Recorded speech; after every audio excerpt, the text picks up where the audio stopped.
Welcome, everyone, and thank you for tuning in to another Leaders Over Lunch series.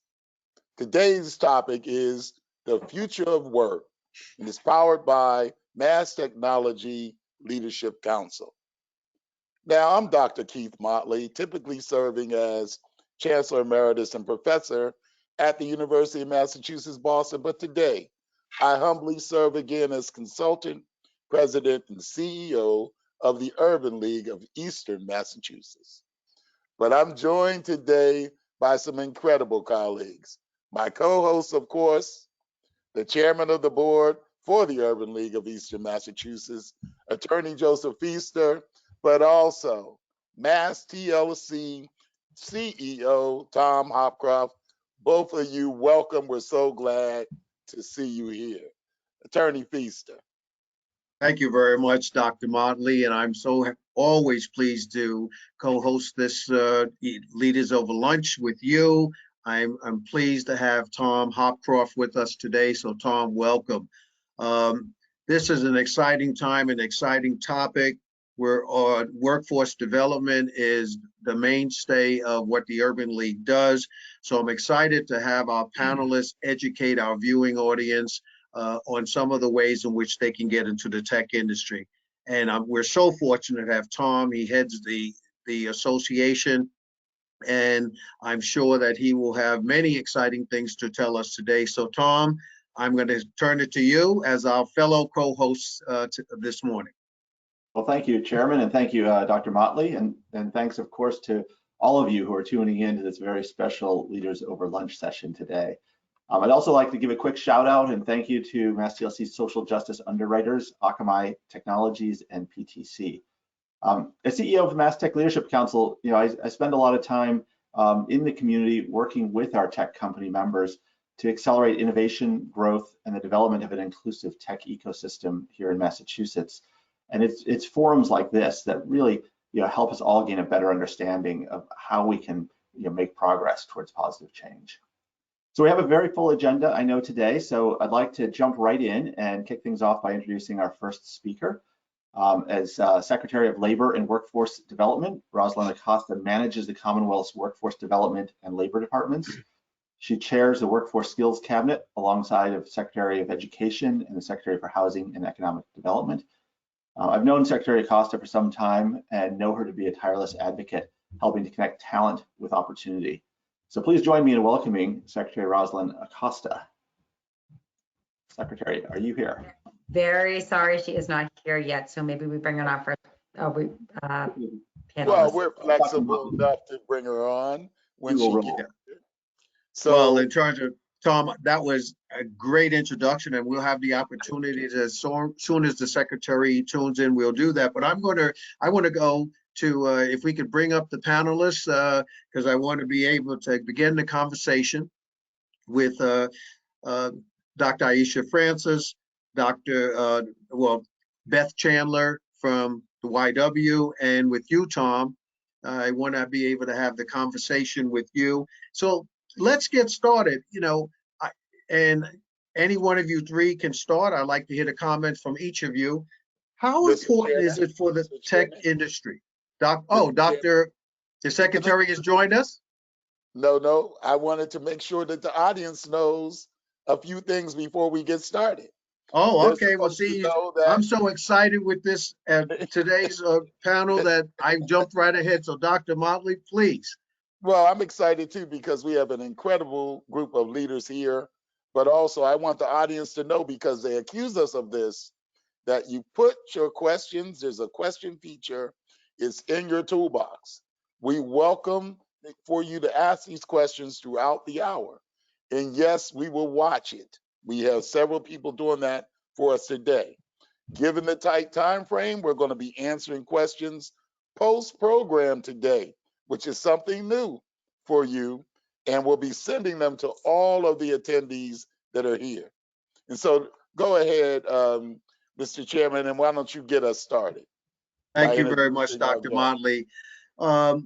This is for Aisha, Beth, and Tom. How important is it for the tech industry to get DE&I right? Aisha, why don't we start with you? Certainly. Well, thank you again for the opportunity to speak. I'm so glad to be here with these esteemed panelists. And I think in this, it's been important to get diversity, equity, inclusion right. I think the question is, what does that look like for each institution and each organization? And that might be different. As a minority serving institution, Benjamin Franklin Institute of Technology is happy to see this focus on equity. It's unfortunate the kind of the cause over the past 12 months, that impetus and the catalyst is unfortunate, but we are where we are, and it is incredibly vital for the economic mobility of our individual community members and for the economic vitality of our cities, not only Boston, but surrounding cities, that we create an opportunity for more people to become part of the technical economy in an equitable way. And Beth, I wanted to come to you because I know that YW has a training program. You go in as a consultant and work with companies on their diversity, equity, and inclusion matters. Can you talk a little bit and respond to the same question? How important is it for the tech industry to get their DE&I right? Yeah, you know, it's unfortunate that we even have to have that question, right? It's important because it matters to everybody. I think there was an article in the Globe today that talks about if particularly marginalized communities, if that wealth gap was closed, what that means for the economy for Massachusetts. That benefits everybody in Massachusetts, right? So we all win when we make sure our organizations are inclusive. So that's why it matters, right? If we consider ourselves the city on the hill, if we consider ourselves, you know, wanting to be the best that we can be, that means we need to have employees who can be the best that they can be in organizations, because then we all thrive. Nobody loses out, right? So that's what matters.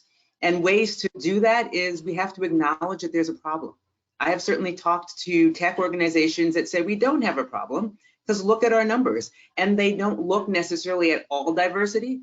They may have great numbers for folks who identify as Asian and Indian, right? But what about Black and Latinx and Indigenous people, right? So when you lump them all together, yeah, you might look pretty good, but you're not really looking at where there may be a problem.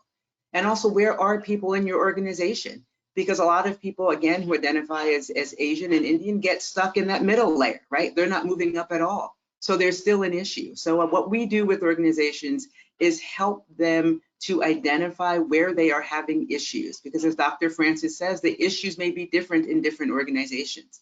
But what is the language, what is the tool so that you can talk about this within your organization? You can understand where there are pressures and challenges and why people are uncomfortable.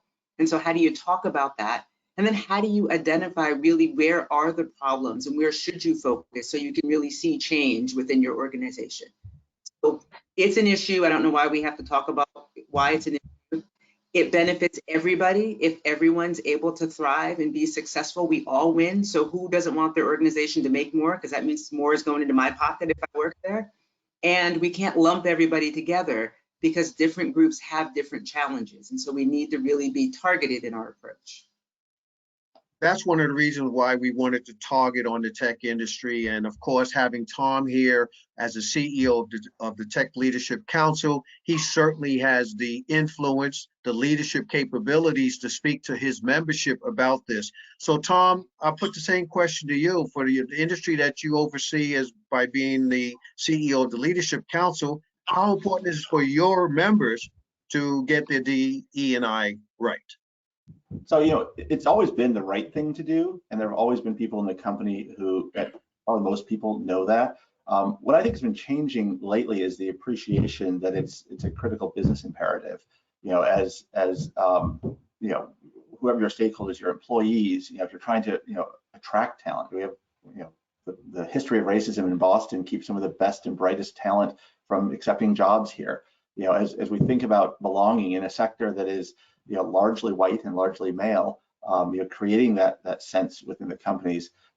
I think, you know, things had been changing at a glacial pace. I think this last year has accelerated the awareness and the intentionality of many of our members. So I think it's a very important issue right now. Dr. Motley, to you. You may be on mute. You're on mute, Dr. Motley. You're still on mute. Yes, I call myself not wanting to breathe too heavy into the microphone. So welcome, Niraj. We're so grateful to see you, but also welcome, Rana. We're so grateful to see you as well. Thank you both for being here today. So this question is for the two of you as executive heads of your companies. And so according to a report from CNBC.com dated March 2021, the unemployment rate, of course, fell to 5.6% in February for white workers.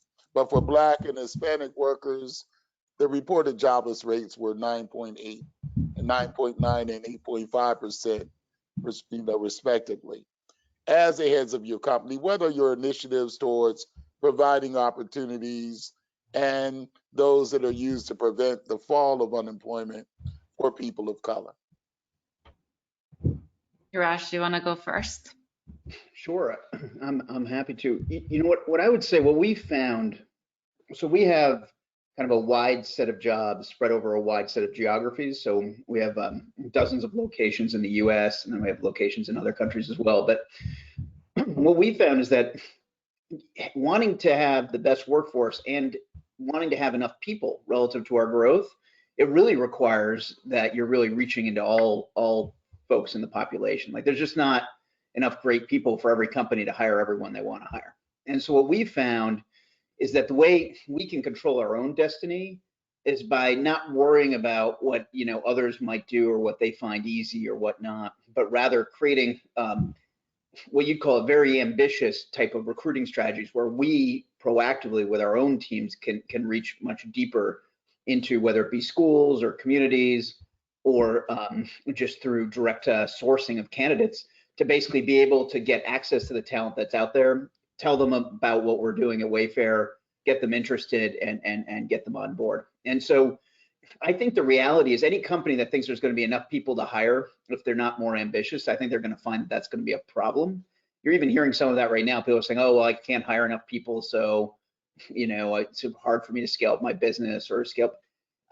I think that's true, but then the question is, what are they doing about it? Because I think that's the way you do it. And so to your point, where there's pockets where unemployment's higher, well, that you could view that as an opportunity if you're trying to grow your business by hiring folks. Well, how do you reach in and get more folks aware of your company and interested in working? And then sometimes that also gets you to have to answer questions around transportation or childcare or other things that tie into ways that you basically can get folks who maybe are going to have a hard time working in a certain setup. Maybe if it's a job that they can work from home, or maybe it's a job where there's shift schedule flexibility or things like that. So I think there's a variety of ways to tackle that. I want to build on that +1 to being flexible. So I'm the co-founder and CEO of Affectiva. We're an MIT company that is on a mission to humanize technology. So we're very much an AI first company. I'm also on the board of MassTLC, and what Tom said about kind of diversity, equity, inclusion being a business imperative couldn't have been more truer for us at Affectiva. So we're in the business of building AI, and if the voices around the table who are developing, designing, and deploying these algorithms are not diverse, the end product is going to be biased. And that's one of the biggest problems in the AI space today. So our way of mitigating this bias is to make sure our team is both diverse and inclusive. We have a very robust summer internship program. We started with high school kids, but we also have undergrads and postgrads. And also, over the last couple of years, we've really committed to diversifying the pool of individuals we bring into the internship program. We noticed a pattern that when we advertise, we tap into the same pool of talent, and we made a very conscious decision to reach into these pools that wouldn't necessarily know about Affectiva or wouldn't even think to apply to these opportunities. And what we look for isn't necessarily that you have an AI background, but it's more that you have, you know, the tenacity, the willingness to learn and grow. And we bring these, you know, people in, and we really cultivate and train them, and then they are able to take on a job at Affectiva or other tech companies in the space. So yeah, I really think it is a business imperative. It's not just about doing what's right. If you want to be a competitive tech company, you have to commit to including diverse voices. Well, I'm going to about this. list Fred into the conversation with Aisha and Beth and me on this next question. We've had I guess I'll use an unusual year as far as in the employment market because of the pandemic. We had to do many adjustments, and Aisha, I served as a trustee for Benjamin Franklin Institute of Technology, so I know you're training your students in order to get them prepared for the workplace. I mentioned about Beth having, in terms of teaching in D&I from YW, and of course, Fred, want to thank you for having a board member and having Chris serve on our board. So JobCase is right there with us. So the question I have is that because of this strange working environment that we had this year with most people working remotely, et cetera, and not being in the physical office or the work site. And certainly some of these arrangements are going to, and probably did, and maybe you can tell me, maybe I'm just speculating, but I think I have enough anecdotal data to suggest that it could exacerbate the existing diversity challenges and highlight unconscious biases that may exist. How would you go about planning to bridge these gaps? I want to start with you, Fred, because JobCase looks at a broader way of employment opportunities. So Fred, and then Aisha and Beth, you can chime in as well. I appreciate that, and I think your framing, Joseph, is wildly appropriate. Exacerbates something that's already there. And so when we think about the extraordinary challenges of remote work, one of it kind of forces you, especially those early days of Zoom, where you look at yourself speaking back. What a chance to see how you act in meetings, huh? And what became clear is we had a cultural principle at JobCase, for example. That's the golden rule: treat others like you'd like to be treated. This was a foundational principle of ours. What we realized is we needed to update that. We call it the platinum rule: treat others like they'd like to be treated. Turns out people who didn't grow up in the Midwest in the 70s with a dad who was a Marine that drops F-bombs, that's really not necessarily the way other people like to be treated. So that acknowledgement helps to not accidentally speak over people in meetings. That acknowledgement helps to, as we define a D&I council, that creates safe spaces for conversations that might be difficult without having a place and a space for it. So I think that there's got to be some purposeful retrospection to make sure, as you're trying to do the right thing. And I love the way that Beth and Niraj had framed it in terms of, when you heard Niraj talk, you can tell that he's the kind of executive that really gets the value of diversity. Here's the challenge for people today, I think. We're in a zone where everyone wants to have the metrics right for their company. Some really mean it. They get that if you have tight labor markets, look at the opportunity. Niraj sees the opportunity. Oh my God, we left these people out of the labor force. That can help grow my company. I can be better at serving consumers that represent a diverse country, et cetera. There's others that, to Beth's point, need to get the metrics right. And so what qualifies for that bucket and doesn't necessarily look if it's in the executive team or not. Doesn't necessarily look if there's diversity across many spectrums.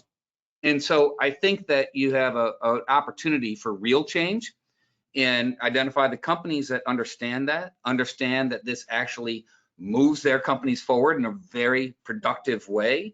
And the remote aspect just kind of focuses the lens, and it focuses it in such a way that if you are a well-meaning company, you now have the tools and the discovery of where you might have weaknesses to go address in terms of the culture and et cetera.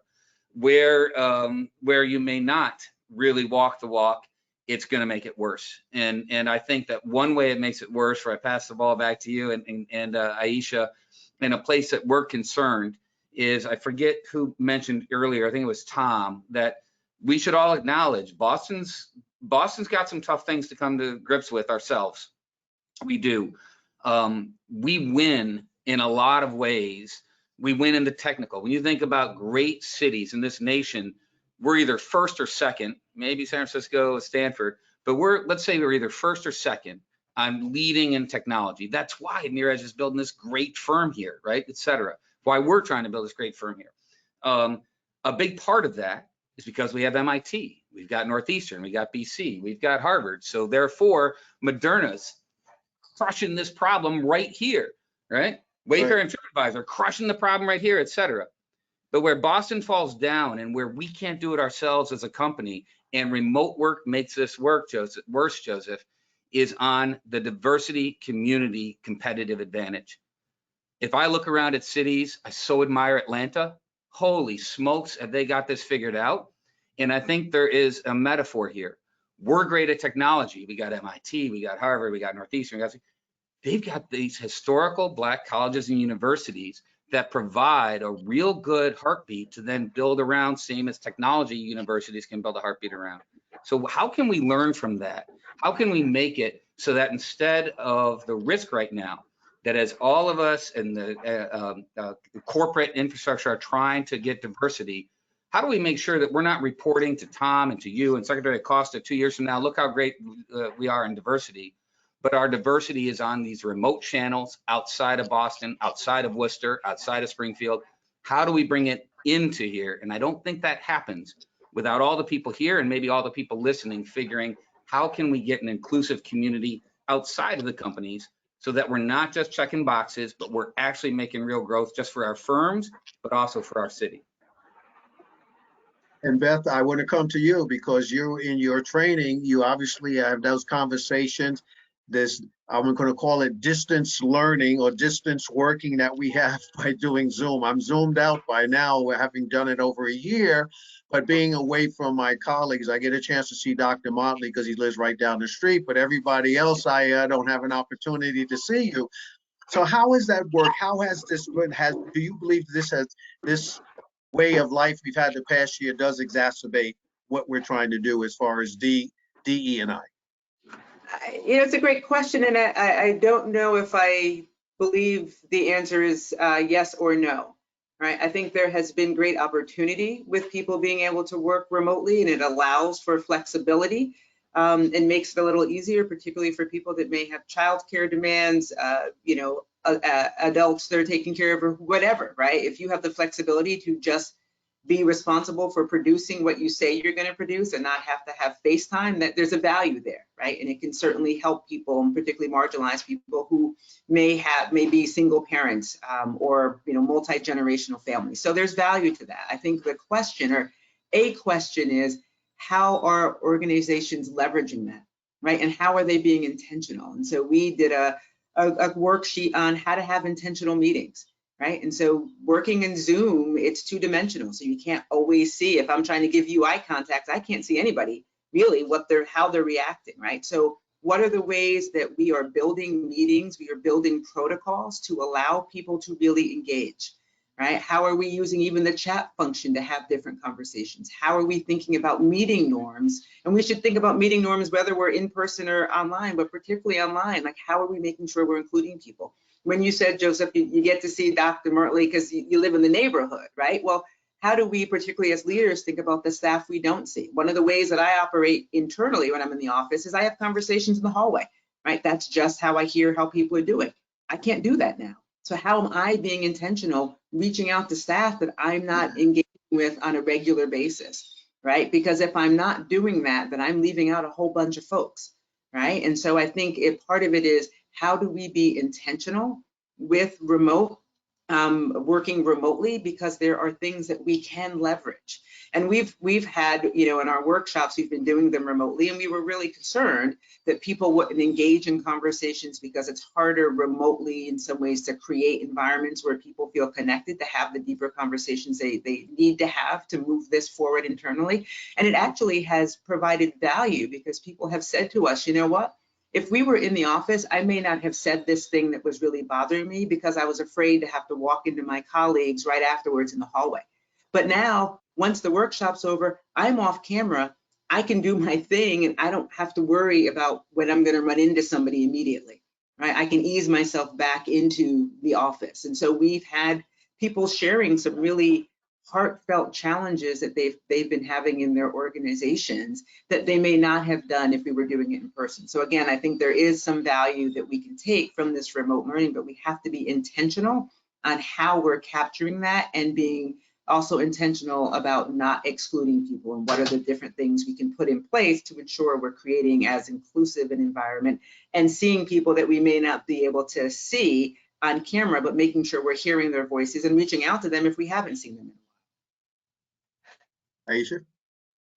So I want to return, Fred. I feel like your comments were really prescient. And what I want to point out is that in our area, which is so resource rich in terms of access to higher education, one of the challenges of the greater Boston area is that we have overlooked the institutions that most people of color choose for their higher education. So you kind of ran through a litany of colleges.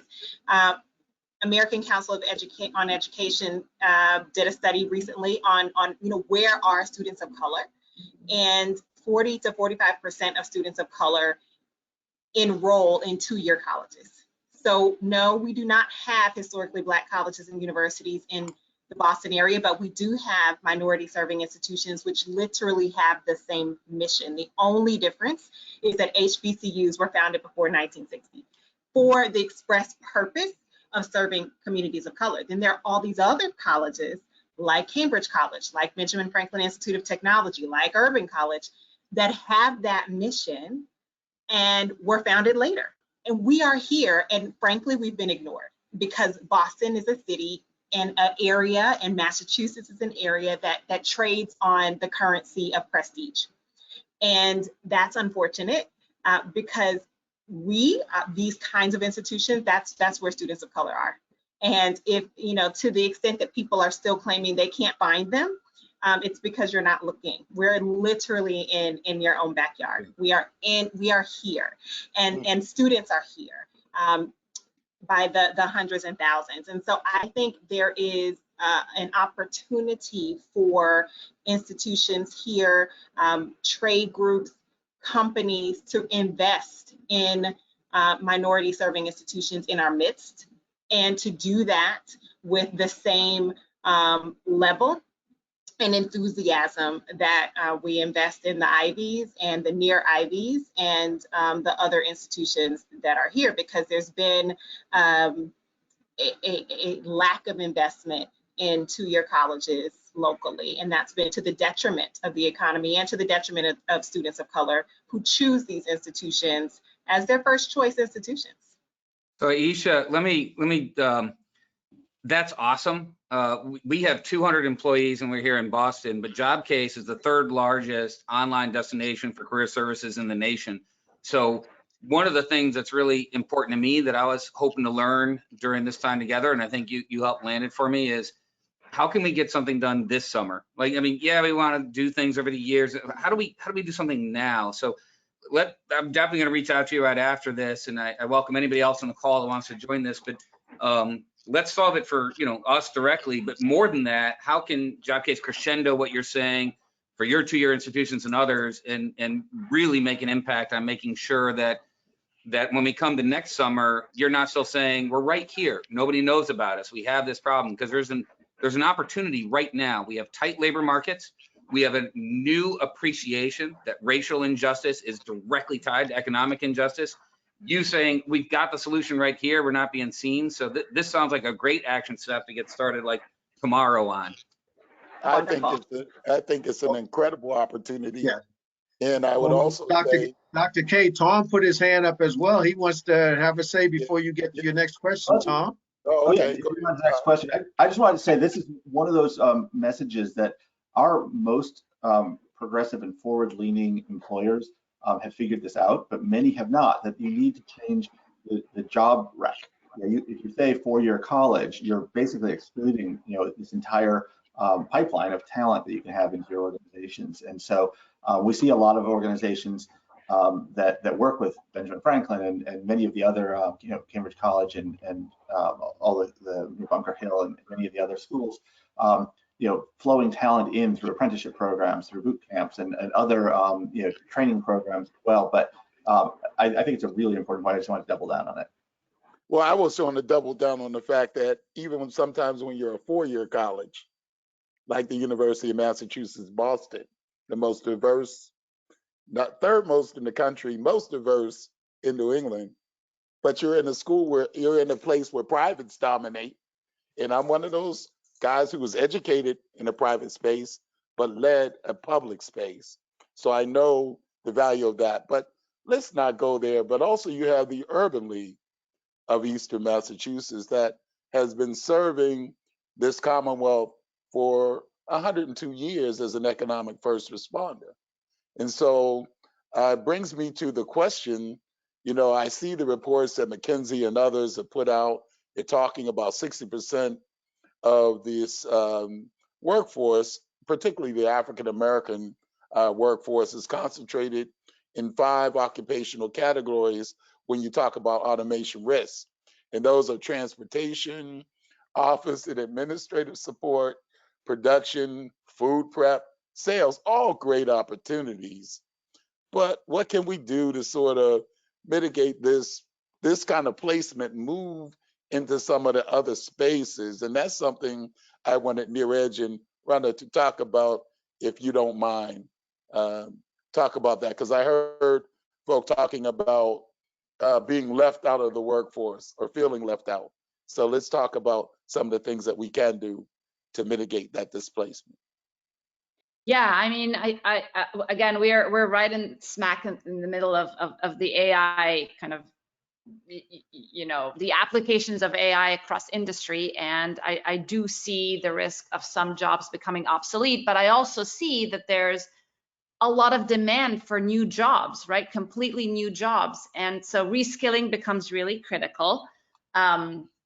I think there's a lot of opportunity in our world where we sit across the machine learning pipeline. So new jobs like data acquisition specialists, right? You don't have to have a degree in computer science or data science. You really just essentially need to be organized and again, a go-getter. And that's an entirely new job that's available, and it's very hot right now.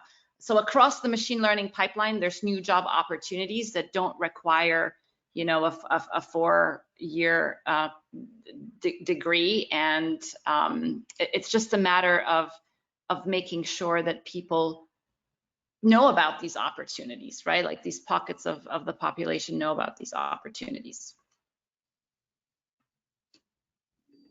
I would echo that. The other thing I would say is one of the things we've been working on, and then separately, my wife, through some of the things our family does on the philanthropy side, and then as well as me and some of the things I do on the kind of for the business purpose, but outside of Wayfair, I think there's a challenge. There's a lot of new jobs being created. Some of them, as was just referenced, are just not well understood. And the skills you need for them, the training can be done while someone is in high school or right after high school, if it's a focus area. But the problem is often the job pipelines and the educational pipelines they're not connected particularly well. So I think there's actually an opportunity, there's general reskilling, which I think can be done in a similar manner, which is have a focus on what is the large number of jobs, what is that type of job you're trying to actually fill, where there's a quantity of them, what are the key skills someone has, and then how do you go back and create a pipeline that's tied back to whether it be high school education or 1 or 2 year program after that. Because I think there's a lot of examples where you can get very good outcomes, and you can get folks into a career path where actually there continues to be upward mobility, the economic outcomes are significant, but the disconnect, it's hard to solve when there's a disconnect. And so some companies are very good at just proactively reaching and solving it. But I think for every company that's good at that, there's quite a few who aren't.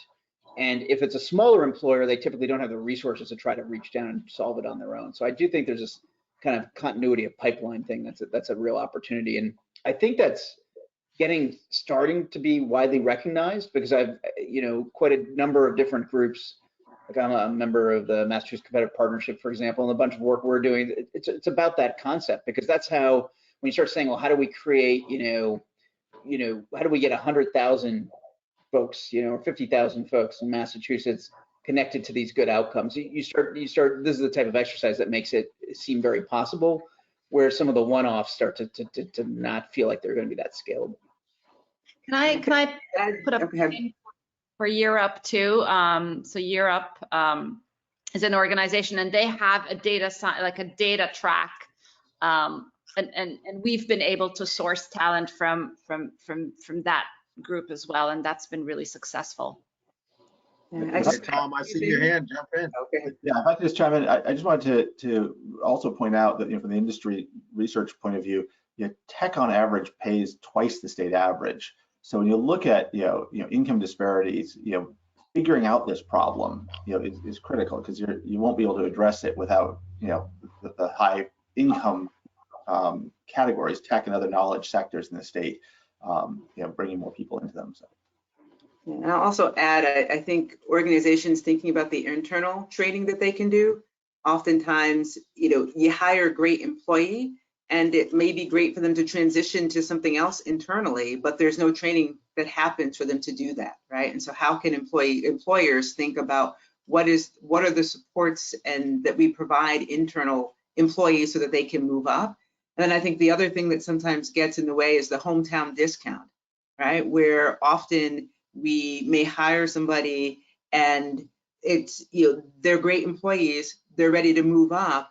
And if there's an opportunity, we don't necessarily pay them what that new opportunity is, because we've hired them at a lower amount. And so we say, oh, hey, we've raised them by 20%. That still looks great for them, but we're not putting them in the right category. And so the only way they can really move up economically is to have to leave your organization. And why would you want to lose a great employee, right? And so I think companies also need to think about how are their expectations around particularly entry-level employees and how they compensate them and support them in moving up in the organization, and not saying, how can I save some bucks by moving somebody up?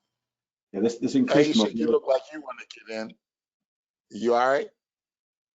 Yeah, Fred, Tom, you went. Well, Fred, I can't see everybody, so who wants to jump in? Go ahead. So what you were saying about the hometown discount, I thought that the direction you were going in was the fact that there's so much local talent, but we're also an area that attracts talent from around the world.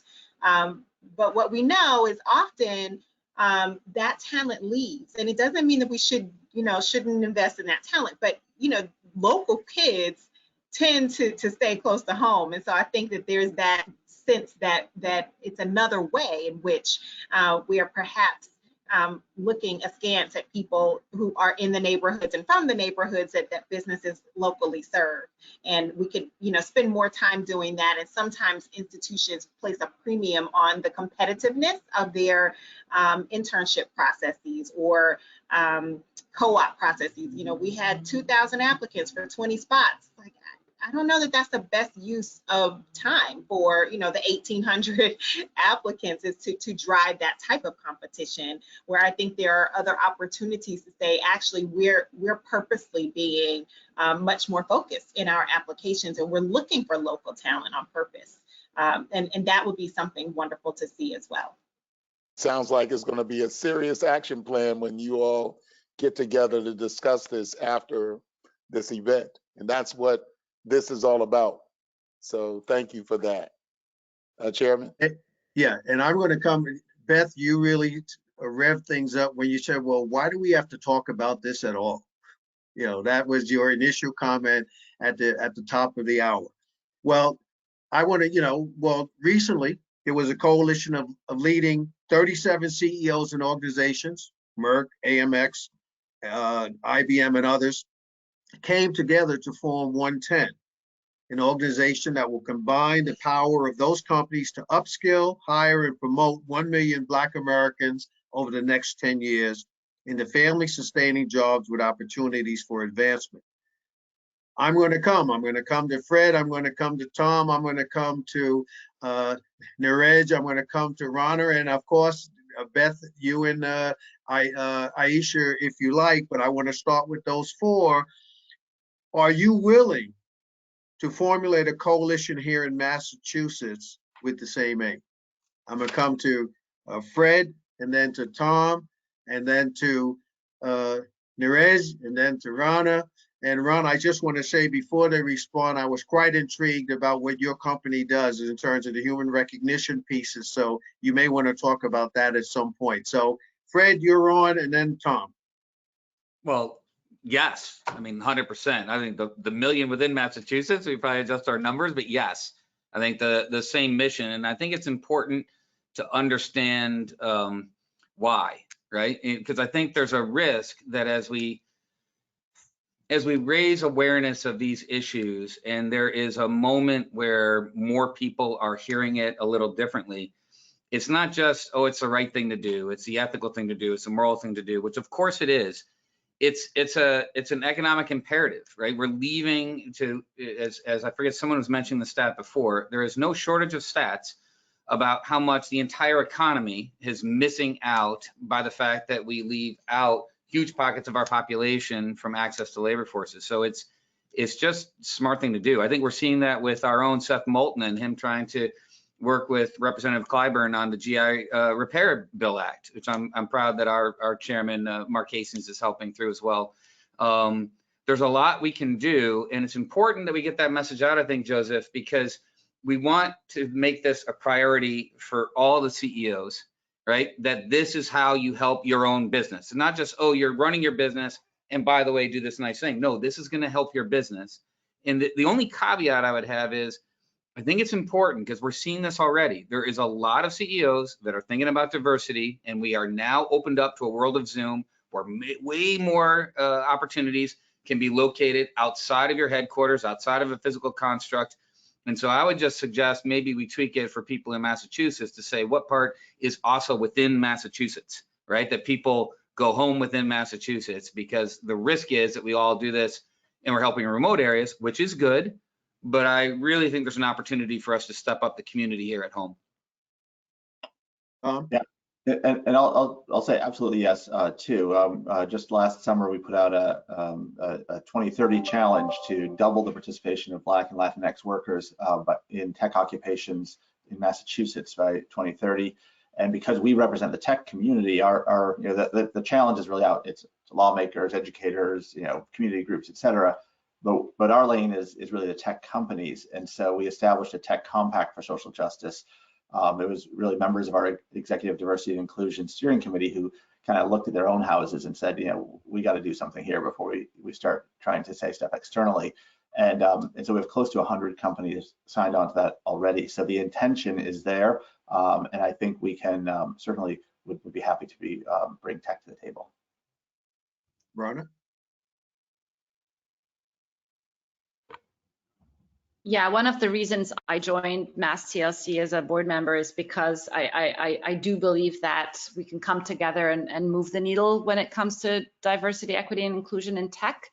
I also want to represent the startup ecosystem. So I'm part of an organization called All Raise, and we support female founders and female investors. I've raised over $50 million of funding over the last 12 years, and unfortunately, the investor community is extremely non-diverse, and that's a problem, right?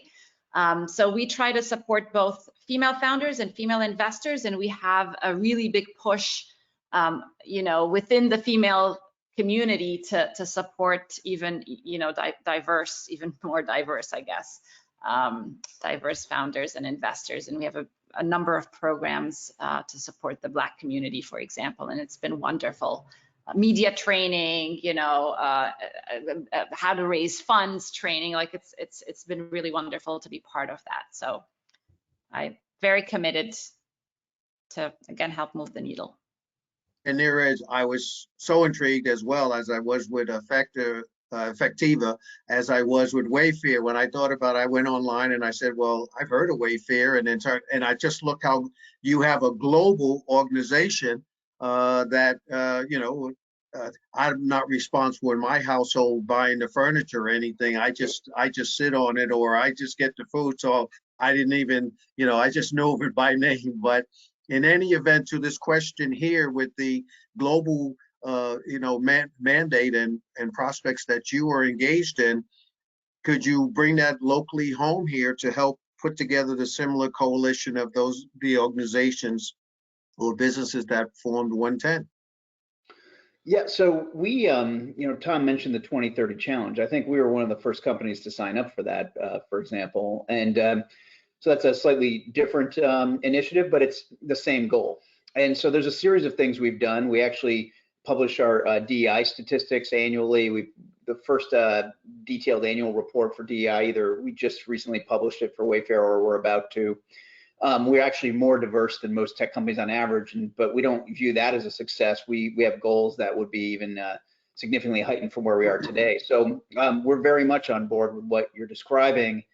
And what I would say is that, the reason we're pursuing it is, as Fred's mentioned a couple times, it's not just that we think it's the right thing to do, which we do. We actually think it's an opportunity for us. And if you think about the companies that are the most successful, part of what they're able to do is they're able to attract incredibly talented people. They're able to retain incredibly talented people. Well, those folks actually have a lot of choices as to where they go work. And so folks really want to be associated with a company that they're very excited about what the company does, how it takes care of its customers, but also the people who are within it and how it participates in its communities. So we think there's a real benefit that the company actually gets out of all these actions. And so it doesn't need to be looked through the lens of it being an obligation or requirement or whatnot. And then we've been trying to do some other things that allow us to actually be really good participants. So like, for example, some of the money that we have on our balance sheet, we've found ways to invest some of it that specifically help in disadvantaged communities. So for example, we put about we earmarked $50 million. We've already put $30 million into an economic development fund that's specifically targeting businesses that are owned by Black folks. So it's really, there's a whole series. Our view is that no one thing we do is going to move the needle, but our view is that we have resources, we can do a bunch of things and they can all help. And then if others do a bunch of things, like it starts to become an additive thing. And so I think that's the only other thing I would mention is just, I think every initiative like this is important, but I think the way, I think for companies that really want to succeed, they're gonna take an expansive view and do multiple things. They're not just gonna view their efforts through one lens. So I know that we have about 10 minutes left, Mr. Chair, and Tom, I was wondering if the secretary has come on, and if not, I do have a question that I think everybody can engage in for this next 10 minutes. She has not. Okay, so talk to us a little bit about, some of the things that go through your mind as leaders when you sort of say, I wish that folk would just understand this or that. So I wish that people would understand that this is how you could become a priority partner with us if you just did this. I wish that people would understand this about the future of work. What is it that you have just been sitting back, just itching to tell folk, about what's going on? And let's tell this audience today and share it, since I have all this talent on the screen. Yes. Can I share a story? So our technology essentially recognizes people's faces and emotions and activities. And one of the use cases is for the automotive industry. So we partner with all these big car companies. And about a couple of years ago, we got an inbound kind of request from one of the global car manufacturers. Like, this is an international brand, right? And they said, we want to test your algorithms. Here's a data set. Go test your algorithms on this data. And we looked at the data, and it was literally middle-aged, blue-eyed, blonde European men. That was it. And we had a decision point as a company. I mean, we're a small company, but we looked at the data, and we could have decided to just run this data set. We would have scored very high. We would have gotten paid and moved on. But instead, we said, that's not good enough. We have an opportunity to educate the industry and raise the bar for everyone. So we sent the data back, and we said, hey guys, this is not representative of people who drive your cars. Let's do better. And we ended up spending a good part of a year collecting diverse data that demonstrates kind of what we all look like in the world. And it took longer, it was more expensive, but it was the right thing to do. And I think we all need to see this opportunity of educating the industry and raising the bar. I'd like to pick up, Rana, on the part of your story where you said doing the right thing took longer and was more expensive. I would like people to recognize that the impulse to do educational work and job training work and workforce development in the cheapest way possible is not always the best impulse. Everyone wants to be really efficient with their philanthropic dollars and with government dollars. We should also balance that with the need to be effective. And sometimes longer training programs for the kinds of work that we're talking about in the tech space. Yes, there are short-term, go grow with Google, and there's free, and there's all of these things. That isn't one size fits all, and that isn't going to be the only way to train for the variety of tech jobs that are needed. So I wish people would recognize that when they're comparing that kind of workforce development and training opportunity to college, which grow with Google, is not, for example. So I chime in and say, the talent is distributed, evenly in populations, but the opportunities aren't. And we have a sector here that, is being constrained, locally and nationally by our inability to hire enough people to fill, the open jobs we have, and we have the people here. And so it's a crazy, if you can't figure it out in Massachusetts, I always say, where can you? If I can throw a quick plug, we have a part of our website called MassTLC, where we've listed a lot of the great organizations, the Benjamin Franklin and YW and Resilient Coders and Hack Diversity and many of the groups that are out there that I think a lot of times employers just don't realize how many potential partners there are out there that can help them bridge this gap. And your partner, the Urban League of East. And the Urban League, of course, who's now on the list as well. Yes. Dr. Motley and I think alike, because I just was getting ready to say that as well. And by the way, we didn't have you guys on there at first, and it just shows our blindness as well. So being willing to say when people come to you, say we missed, and well, that's why we're partnering with powerful people like you and Dr. Francis and Beth and others on this call, and now with Niraj and Rana and all that, we'll be partnering with all of these folk, and we'll be able to build bridges and market in Symbo coding programs and other things that the Urban League has been doing for this 102 years as one of the traditional organizations in this country that's consistently making a difference. And quite frankly, the one people were running to when they were trying to figure out what to do around diversity and inclusion across this country. And so our challenge is people were running to New York, to our National Urban League, and we need you to stay at home and see what we're doing right here in your backyard as well. And so we're coming up to just a few minutes left. Mr. Chair, is there anything you wanted to ask before we close? No, if there were any, I know that, whether Fred, Beth, or Aisha have anything in parting to say. I know we have, just looking at the time, and we have 3 minutes, so it'd have to be quick if you wanted to just add on to Dr. Motley's question.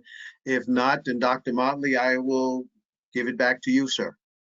Yeah, I'll take advantage of that real quick, Joseph, which is this is one of those great opportunities that you, the people listening, need to be the change. When you say, what are the things I'd like to reach out and grab lapels on, that 110, that's great that the CEOs say that, but you need the managers all around the country to do this. We've seen this before. People say we're going to open up to people with prior court involvement or felony convictions, which they should, but you need the local manager to actually pull that trigger to actually get that done. It's the same on the job seeker side. This is a moment to lean in and take ownership of taking advantage of all these free and online education and access through remote that hasn't been there before. The future of work can be absolutely wonderful if the people that are on the hiring side really walk the walk and the kind of things we're talking about, and understand the why, which is why we were talking about that earlier, the why. And if the job seeker side understands their own agency and opportunity about grabbing all this advantage too. If we're purposeful, I think, was it best word? Somebody was saying intentional. This could be a wonderful future of work. Without, it could be pretty scary. So let's lean in, let's be intentional, let's invest in each other. We need you to invest in not only these great institutions here, but remember, there's an urban league here in the Commonwealth of Massachusetts that extends as a collaborative across the Commonwealth. You have one right here in Boston. We want to thank all of our leaders for being with us today. You are amazing. You are just what we needed as we move to a different phase of reopening here in the Commonwealth to get our heads focused on what's next. I want to thank the audience for tuning in. Look out for our next Leaders Over Lunch. May is intentionally Urban League of Eastern Massachusetts Month because we were founded in May over 102 years ago. So invest, become a member of this movement. Visit our website, www.ulem.org, for more details. And tomorrow morning, just when you want to get up and get your tea and get some coffee and have some salmon or something, there's an opportunity to be part of the best diversity and inclusion breakfast fundraiser that there is online. And it's the Urban Leagues tomorrow morning at 8 o'clock a.m. Be a part of that. Go online, you'll be able to see that. So thank you, everybody, for coming out today. We're so grateful to have you. Tom, you are a great host. Panel, thank you so much. And Chairman Feaster, you all have a great day. And thank you to the audience. Thank Thank you you all. very Have a much. great day. Bye. Thank you. Thank Bye. you so much.